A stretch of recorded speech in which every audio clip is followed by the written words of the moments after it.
बिस्मिल्लाहिर्रहमानिर्रहीम। बोलते कालम के साथ मैं आमिर रज़ा ख़ान। और बड़े लंबे अरसे के बाद वो बात सामने आई है जिसका हम पूरी उम्मत मुसलमान इंतज़ार कर रही थी, और वो बात ईरान से निकल कर आई है। सैयद अली ख़ामनेई का एक बयान सामने आया है जिसमें उन्होंने कहा कि अगर शिया और सुन्नी ममालिक जो हैं अपने फ़रोई मसाइल जो हैं उनको एक तरफ रख कर एक मिल्लत वाहिदा की तरह सोचें तो ना इसराइल, ना अमेरिका, ना कोई दूसरी ताकत जो है इनका मुकाबला कर सकती है। ये बहुत बड़ी बात थी। कभी इस तरह की बात पहले सामने नहीं आई थी, लेकिन इमाम सैयद अली ख़ामनेई की जानिब से आने वाला ये तासर जो है उसने मुझे ये सोचने पर मजबूर किया कि ऐसा बयान देने की ज़रूरत क्यों पेश आई।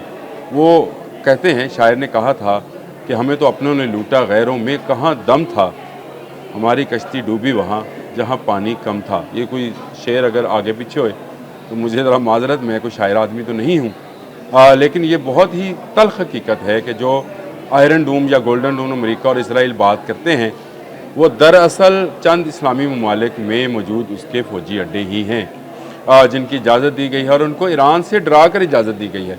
लेकिन ईरान की तरफ से आने वाला ये जेस्चर और ईरान की तरफ से आने वाली ये बात जो है इमाम सैयद अली ख़ामनेई की जानिब से, ये हवा का झोंका है, ऐसी ठंडी मीठी हवा का झोंका जिससे अगर पूरी उम्मत मुसलमान जो है वो एक शक्ल इख्तियार करती है तो उसमें पाकिस्तान, तुर्की, अफ़गानिस्तान, ईरान और तमाम मिडल ईस्ट जो है उसमें शामिल हो सकता है। और फिर क्या इसराइल, क्या अमेरिका, कोई जो है वो किसी मुस्लिम मुल्क का कुछ नहीं बिगाड़ सकता।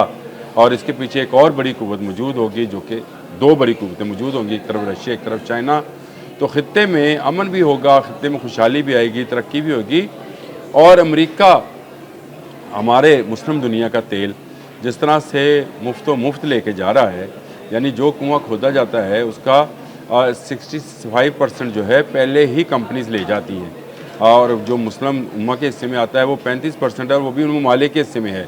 अच्छा, चलें ये इस पर भी बात कर लेते हैं। लेकिन ईरान के हमसायों में कहाँ कहाँ अमरीकी अड्डे हैं और क्या क्या उनमें इस वक्त मौजूद है, इसकी अगर सूरत हाल का जायज़ा लें तो हमें सैयद अली ख़ामनेई की बात कुछ गलत महसूस नहीं होती है, बल्कि उनकी बात किसी हद तक हक़ाइक़ पर मबनी है कि अगर तमाम मुस्लिम उम्मा जो है एक वाहिद उम्मत के तौर पर सोचे तो ना इसराइल ना अमेरिका उनका कुछ बिगाड़ सकता है। मैंने जब तफसील निकाली तो कत्ल का अल अदीद एयर बेस है जी, और इसमें 10,000 अमरीकी मौजूद हैं, और इसका काम सिटकॉम हेडकोार्टर इसको कहते हैं जी, और इसका काम जो है बड़े फ़ज़ाई ऑपरेशंस को देखना है।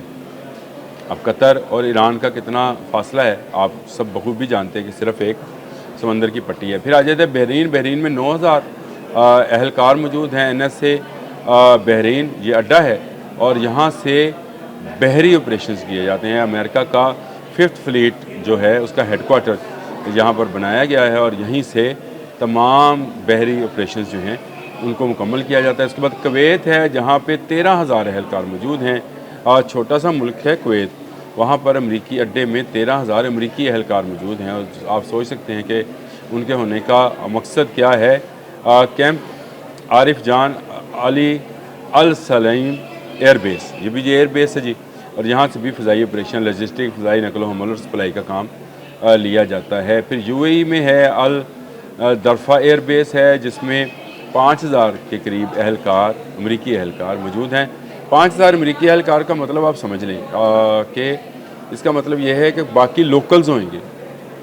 एक एयरबेस के अंदर सिर्फ 5,000 अमरीकी अहलकार मौजूद हैं, तो कुछ उन्होंने लोकल लोगों को भी अपने साथ इन्वॉल्व ज़रूर किया होगा। इराक़ में अनालेन, असद एंड अरबिल एयरबेस हैं जी, ये भी एयरबेस हैं। यहाँ से फ़ज़ाई ऑपरेशन जो हैं, अगर हमने हालिया इसराइल ईरान वॉर देखी हो तो उसके अंदर भी जो रीफ्यूलिंग थी इसराइली तैयारों की वो इराक़ी एयरबेस के ऊपर हुई थी।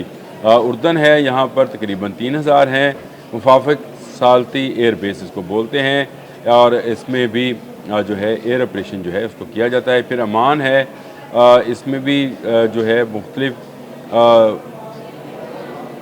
अहलकार जो हैं 5,000 के करीब मौजूद हैं, और ये अहलकार जो हैं ये क्या काम करते हैं, ये सिर्फ इसराइल की मफादात का ख्याल करते हैं। और इसके बाद इसराइल में ख़ुद का उनका निज़ाम है जिसको वो आयरन डूम कहते हैं, और शाम में भी उनकी हैं, लेकिन शाम में जो अड्डा है उसके मतलब वो कहते हैं कि जी ये हमारा वो अड्डा है जहाँ से हम दाइश को कंट्रोल करते हैं। ये भी एक बहाना है, लेकिन असल बहाना ये है कि इस वक्त अगर आप नक्शे पर नज़र करें तो आपको इसराइल समेत तमाम अरब और मिडल ईस्ट के अंदर, इसमें सऊदी अरब भी शामिल है, तब के अंदर आपको अमरीकी बेसिस नज़र आती हैं।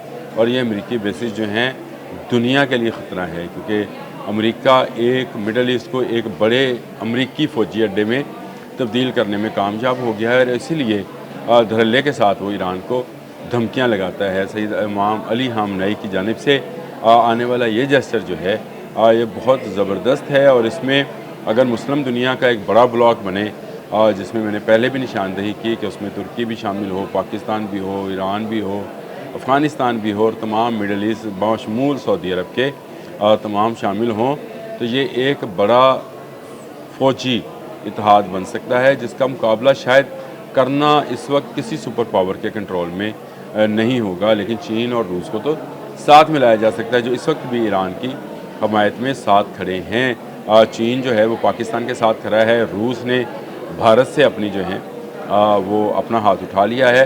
हाँ, भारत एक इत्तेहादी है, 1 अरब 25 करोड़ आबादी का मुल्क जो है वो इस वक्त इसराइल का और अमेरिका का इत्तेहादी बनने की कोशिश कर रहा है। इसराइल का तो इत्तेहादी है, लेकिन अमेरिका का भी बनने की कोशिश कर रहा है। ये एक बड़ा फौजी अड्डा होगा, लेकिन इसके लिए तो पाकिस्तान ही काफ़ी है। इसके लिए पूरी मुस्लिम उम्मा को एक होने की शायद ज़रूरत ना हो, क्योंकि जब आपका पाकिस्तान ही इतना ताकतवर है कि भारत जैसे मुल्क को संभाल सकता है, तो हमें बाकी मुस्लिम दुनिया को इन्वॉल्व करने की क्या ज़रूरत है। लेकिन ये बात हकीकत है कि इसराइल एक छोटा सा मुल्क है जो कि गैर कानूनी तौर पर आबाद किया गया, यहूदियों को वहाँ आबादकारी की गई, और वो मुसलसल फ़लस्तीन और गज़ा पर गज़ब ढा रहा है, और ये गज़ब ढाने का जो काम है वो जारी रखे हुए है। वहाँ भूख और अफलास के बारे में जो है अक़वाम मुत्तहिदा ने दोबारा वार्न कर दिया है, और कहा है कि सितंबर के वस्त तक जो अगस्त के वस्त तक जो है वहाँ पर भूख और अफलास मज़ीद कहत थाली लेकर आएगा, और मज़ीद जाने जा सकती हैं। अभी भी 122 के करीब लोग जो हैं सिर्फ भूख से हलाक हुए हैं, बच्चे बिलक रहे हैं, ना पानी है, ना अद्वियात है, ना खुराक है, कुछ नहीं है। और पूरी मुस्लिम उम्मा जो है वो खामोश है। ईरान की तरफ से, ईरान के इमाम और supreme commander Syed Ali Khamenei की तरफ से आने वाला ये बयान जो है तमाम मुस्लिम उम्मा की आंखें खोलने के लिए काफ़ी है। अगर तमाम मुस्लिम ममालिक जो हैं अमेरिका को अपना फ़ौजी अड्डा बंद करने का कह दें और कहें कि यहाँ से भाई अल्लाह हाफिज़ हो जाओ, निकल जाओ, तो आप सोच सकते हैं कि अमेरिका का ख़त्े में क्या असर रसूल रह जाएगा। बाकी रहा ऑयल निकालने का काम, तो रशिया अमेरिका की कंपनीज़ के बगैर ऑयल निकालता है। चाइनीज़ कंपनीज़ ने ऑयल निकालने के हवाले से और मादनियात निकालने के हवाले से दुनिया को मनवा लिया है। तो ये ममालिक भी मौजूद हैं जहाँ से आप एक्सपर्ट्स और कंपनीज़ को हायर कर सकते हैं। ज़रूरी नहीं है कि अमेरिकी कंपनियाँ ही आपके जो हैं वो तेल को निकालें। ईरान में से जो कुओं में से तेल निकलता है उसमें कोई अमेरिकी कंपनी इन्वॉल्व नहीं है। सोचने की बात है। सैयद अली ख़ामेनी के इस जेस्चर को वेलकम करने की बात है। तमाम ममालिक को चाहिए कि उनके इस जेस्चर को खुशामदीद कहें, और तमाम मालिक जो हैं, तमाम फ़रोई मसाइल जो हैं उसको एक तरफ रखें, और इस वक्त दिफाई मसाइल की तरफ नज़र करें, तो एक ऐसी क़ुव्वत बन सकती है जो बड़ी से बड़ी सुपर पावर की टक्कर देने के लिए काफ़ी होगी। अब तक के लिए इतना ही। अल्लाह हाफ़िज़।